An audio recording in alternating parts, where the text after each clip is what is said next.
If you want to buy cheap and reliable Ultimate Team FIFA coins, then go to fifacoinszone.com. The European Cup is returning to England and to Anfield. Liverpool are champions of Europe again. Liverpool are the European Cup again, and this time it's for keeps. That trophy isn't going anywhere but Anfield. What's up guys, I'm TopLFC7 and welcome to the season review of season 3 of my Liverpool career mode episode. And in this episode you guys will decide who should I sign and who should I sell in the summer transfer window. We will have I think a lot of transfer budget money at the beginning of next season. So I'm setting my wage budget to this, putting all my money into the wage budget so the board gives me the most money for next season. And also I wanted to show you how the actual leagues are finished. Of course, we are going to play in the European Championship with Hungary. So in the next episode it will be 2 games in the European Championships, but first let's go and see. This is how the European qualifiers ended with Hungary, but let's see. First, of course, here is the Premier League table. You could see this at the end of the previous episode. By the way, thanks so much for your awesome support on the previous episode. It got so many likes and so many awesome comments. We retired Steven Gerrard in style, and I will do a tribute video on the weekend for him, and also I will show you the best goals of season 3, and also I will do a season awards show. I think those videos will come on a Sunday when I will have a little bit more time to edit the videos. So as you can see, Chelsea, Man City and Man United finished in the Champions League places. Arsenal, Tottenham and Everton miss out. Arsenal qualified for the Europa League. Sadly, Swansea City got relegated, but hopefully they will be back next season. And miraculously, Queen's Park Rangers, Wigan, Bolton stayed up, which is quite a feat. They are second division clubs at the moment in real life, so that's some achievement by them. Hull City and West Brom got relegated as well. We won the Community Shield besides the Premier League trophy, which was a brilliant achievement. Tottenham won the League Cup, quite surprisingly, beating Man City 1-0 in the final.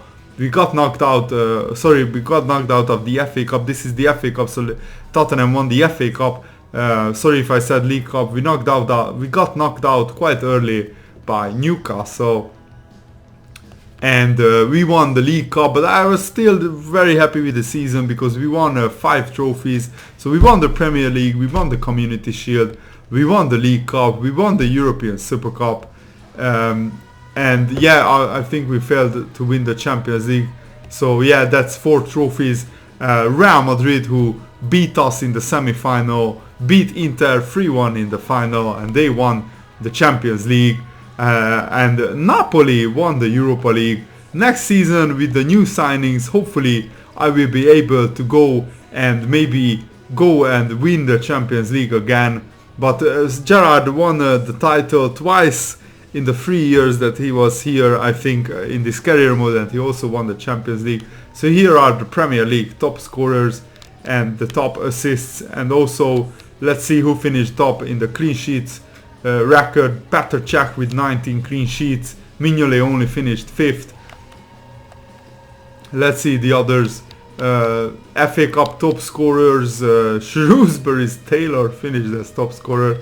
Wow, that's quite a surprise. Also Martial was up there in the League Cup top scorers chart, and Royce too. The European Super Cup was just 1 game. Isco finished with 13 goals. Oh my goodness, in the Champions League. What a season Isco had.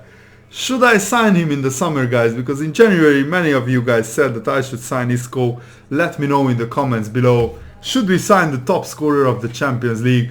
I didn't have the money to sign him in January, but I could go for him in the summer transfer window. Royce finished with 5 goals, in the Champions League. He was our top scorer, and Sturridge finished with 4 as well. Higuain finished top scorer of the Europa League, and Napoli won the thing, so that isn't a major surprise. And I know that many of you guys want me to look at other leagues, so that's exactly what I will be doing in this episode. And of course I will be doing a squad report very shortly, so just pause the screen if you want to see any leagues that you are interested in, how other teams are doing in the other leagues. And also let me know if you notice something really interesting. So I wonder who got promoted from the Championship, so let's take a look at that. Crystal Palace and Reading are coming up from the Championship, and whoever won the playoff final, Norwich, Watford, Cardiff and Blackburn, finished in the playoff places. To be honest, I would love to see Watford back in the Premier League. They were a nice friendly club, but I wouldn't mind Norwich either. So I wonder who got promoted besides Crystal Palace and Reading. And Paris Saint-Germain won the French league, which is not really a surprise because they are the richest club. Bayern Munich won the Bundesliga. Dortmund finished second, and Schalke could only finish 4th on goal difference. Wait, oh, they have much better goal difference than Bayern Leverkusen. Oh yeah, Leverkusen got 1 more point. Sorry about that, guys. AC Milan won the Serie A title with the goal difference just 1 better than Juventus. That's insane. What a finish to the Serie A season as well. That's absolutely amazing. Let's see how the other leagues went. Ajax won the Dutch league. I know there are many of my Dutch subscribers watching this one. So cheers to them. And let's see the other leagues. Real Madrid won the Spanish title, just 2 points out of Barcelona. This league finished almost the same as the Premier League, with 2 teams above 90, or at least on 90 points. So I think that's it for the leagues. And what else can I show you guys? I will show you the squad report. I think I will switch to the club squad. So let's show you the squad report at the end of the season. Let's see which players grew a lot. Montoya had an absolutely brilliant season. He did 8 assists and 3 goals, which is just insane. Sacco had some long-term injuries, just like Mangala. Basically all our first choice centre backs had long-term injuries, so they didn't play as many games as the fullbacks, as you can see. And Steven Gerrard, what a legend, what a player. Mr. Liverpool, captain fantastic. Sayonara, farewell, enjoy your retirement, mate, you deserve it. You have been an absolute legend. He scored 3 goals and gave 2 assists, but I think his best season was the second season when he got into double figures, and he led us to a Champions League and a Premier League title. This season he won the Premier League title again, which was absolutely brilliant. Shaqiri once again had an absolutely mind-blowing season, scoring 13 goals and giving 8 assists.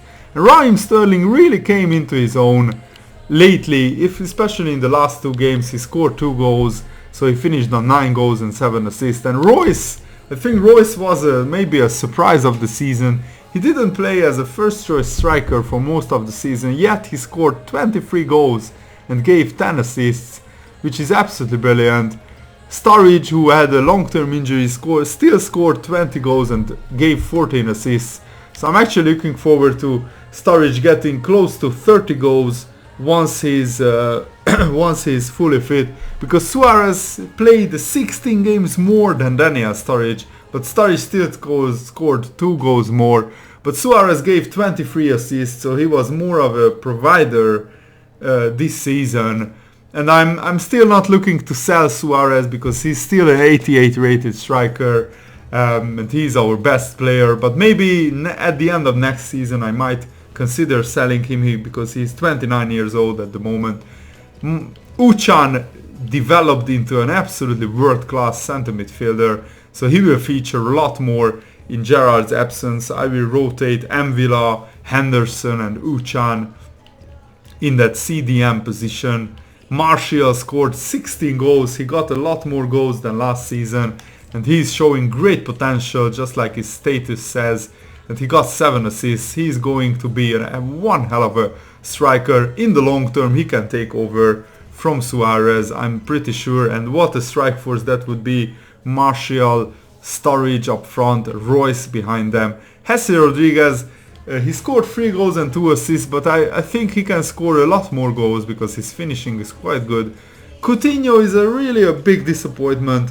He isn't growing, and his finishing lets him down most of the time. He could only score 2 goals all season, but he got a lot of goal scoring chances, Coutinho, but he couldn't take them. Daniel Agger really was a long-term injury, and let me know, guys, what I should do with him. He's getting old, his stats are decreasing. As you can see, he's a bit past player, and next season I think Ilori will take him over in the ratings wise, because Ilori is going up, Daniel Agger is going down, so I might sell Agger at the end of the season. He won basically everything with Liverpool. Let me know, guys, what should I do? And also let me know, guys, who should I sign in the summer transfer window, because you guys will decide that. The players that get mentioned the most by you in the comments will get my vote, and I will be going for those players. Samed Yashil is going up quite nicely. I will feature him a lot more next season. Diogo Faria is a youth academy goalkeeper, and he's a very young pro goalkeeper with high potential. Same with James Brown. Let's see his stats. So he's English left midfielder. He has 3-star weak foot, 3-star skill moves, high attacking work rate, and as you can see, he has very good physical attributes, and hopefully he can grow into a very good player. Lipta grew quite a lot, so maybe in 1 or 2 seasons time he can become Hungary's first choice right midfielder, and maybe he can become Liverpool's first choice right midfielder as well, who knows. And Adorian is growing very nicely as well, so these 2 Hungarian players will feature in the European Championships. Butland is growing slowly but surely. Xhaka is another player that needs time to develop. I just maybe I will sell players like Xhaka and Luis Alberto, because they can't get a lot of game time besides these awesome players. Kelly isn't growing, but he's a solid centre back and right back. Flanagan, on the other hand, he's out on loan at Celtic. He's growing very nicely. Same with Suso. Suso will feature a lot next season, because Suso is growing into a brilliant right midfielder. His only downside is his finishing is not the best, same as Coutinho. And I like the wingers who can score goals. Sifan Sama developing very nicely. Jordan Ibe didn't grow a lot. Joe Allen went to AC Milan, and he almost won the league. Sorry, he won the league in the Serie A, Joe Allen, because if I remember correctly, AC Milan won the league ahead of Juve to some goal difference. Gary Gardner is a player I will feature next season heavily, because his finishing is just absolutely brilliant. Coates, I think I will sell Coates because he's not growing, as you can see, and we have much better centre backs in his position. Robinson is another player that is not growing, so I think I will sell him. On the other hand, Andre Wisdom, what a player he has become. I think I will use him as a centre back, because he can play as a centre back and he has absolutely brilliant stats. Perrin is not growing as well, which is quite a worry. So let me know, guys, who should I sign, who should I sell, and I want to take a look at the European Championship draw. So we are facing Turkey and then Norway, and then the big game, Italy, in the last group game. I need to win these first 2 games with Hungary if I want to qualify for the next round with the Euros. So like the video if you enjoyed it. Let me know who should I sign, who should I sell in the summer transfer window. Thanks for watching. See you later, guys. Goodbye. So let's see what a side, guys. Wow. On FIFA 15 I hope they will show Anfield from the aerial view as well, because that's just an absolutely beautiful side. Bayern Munich have one hell of a team. So let's go, guys. Let's try and beat them at the Allianz Arena.